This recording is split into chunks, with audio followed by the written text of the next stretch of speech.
Hi guys आं नोंथांमोननिसिम आंनि बे सारां लामा इउटुब चेनेलजों मोनसे गोदान भिडिअ लाना फैबाय। आं नोंथांमोननि गेजेराव बेखौनो बुंनो सानदों।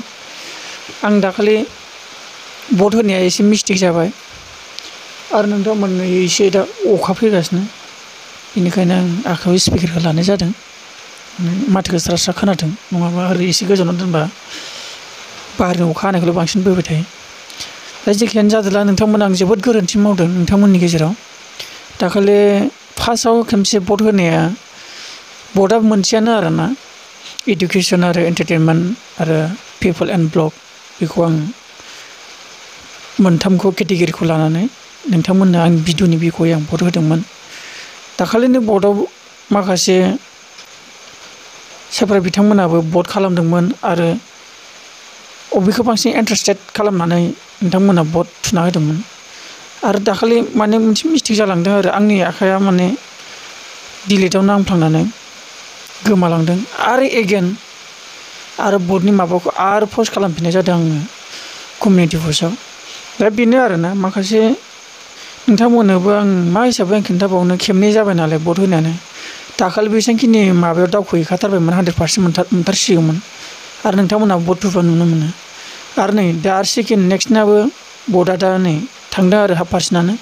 होमब्लाबो आं बेसेबां गोबाव दिन लाखिला होननानै दा आं रिजाल्टखौ होनो सानबाय नोंथांमोननि गेजेराव। दा बेनो आरोना आंनि मिस्टेक जानाय हिसाबैथ' नोंथांमोनाथ' बांसिनानो आंनिफ्राय इडुकेसन भिडिअखौ बांसिनानो नायबाय थानो मोन्दों। फ्रायानो बांसिन दा आंनि चेनेलाव खायसे आंनि फंबाय सिस्टारमोन दं, बा माखासे आंनिख्रुइ देरसिन आदामोन बा आब'मोन बा आंनि आदै मादैमोन दङ बे चेनेलाव। बांसिन मानसियानो लुगैयो इडुकेसन।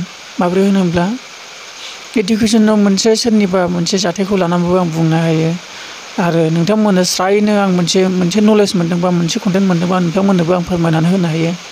बेयाव नोंथांमोना माने सायख'नानै एबा बिजिरना लानो थाखायसो, नङा होमबा, बे बाथ्रानि गेजेरजों।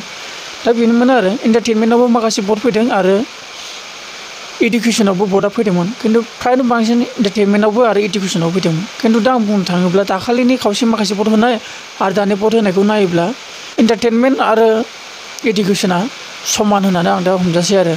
बेयावबो एन्टारटेनमेन्टआबो 100% जाखानोसैमोन आरो इडुकेसनाबो 100%आव थांगासिगौमोन।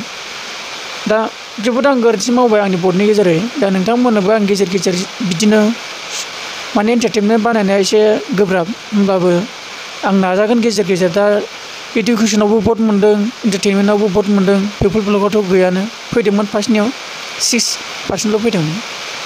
दा होमबाबो आं दा बेखौनो बुंनो सानो आरो नोंथांमोननि गेजेराव।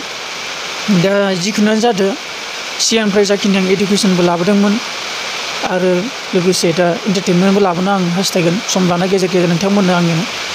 बारदाय इडुकेसनाव दुखुनि फोरमायनायबो जायो नालाय, माखासे गेजेर गेजेर खन्द'आव आं नोंथांमोननो फुरथि आरो रंजानायखौबो लाबोनोसै। अखा हानायाबो बारा जाथारबाय नोंथांमोन। दा बेखिनिखौनो बुंना आं दोननोसै खोमा नोंथांमोननि गेजेराव। बेखिनिखौनो दा मोनायावबो बानायनाय जादों। होमबा नोंथांमोननिसिम बाय बाय।